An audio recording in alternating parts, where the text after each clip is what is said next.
Hello, I'm Marcus Brix with the CattleFax Closing Bell. Today's Closing Bell is sponsored by Zoetis. Closing out this week, the international grain markets have been focusing attention on developments in the Black Sea. For the past 2 months, Ukraine and Russia have been in negotiations with Turkey and officials from the United Nations, working toward the goal of reopening grain and other ag exports from Ukrainian ports in the Black Sea. As of Friday, an agreement appears to have been met.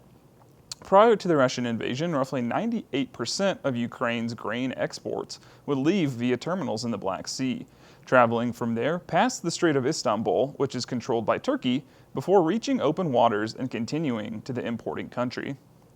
Turkey is playing a critical role in the negotiations, becoming an intermediary for what's actually 2 separate agreements. Ukraine will sign a deal with Turkey, and Russia will sign a deal with Turkey. The UN is also counterparty to both agreements. Though exports could take weeks to restart and some major Ukraine terminals have been heavily damaged, the UN expects grain shipments to reach pre-war levels.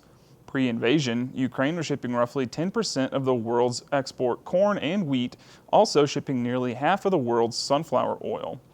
Grain markets are lower this week, continuing a trend of downward price pressure. New crop December corn traded as low as $5.63 per bushel this week and will close at the lowest weekly since February. This means the premium built into the corn market when Russia first invaded Ukraine has now been fully priced out of the market. December wheat prices are also back to their January price levels. New crop November soybeans traded about 20 cents higher on Friday, but will finish the week lower after failing resistance at the 100-week moving average. Edible oil futures were mostly flat this week. Soybean oil was down just 1% week over week, but marked the 7th straight week of decline since the June opened, down 30% in that time.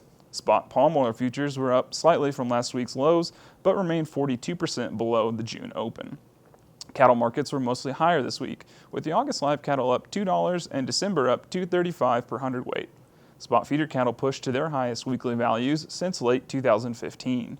In the cash, moderate fed cattle trade occurred in the north from 137 to 143 live and from 225 to 232 dressed, mostly $2 to $4 lower. In the south, light to moderate volumes traded at 136 live, which was steady to $1 softer than last week. Thanks for watching. Remember to visit CattleFax.com, become a member, see the latest market news and analysis. Your dedication runs deep, and it fuels everything we do.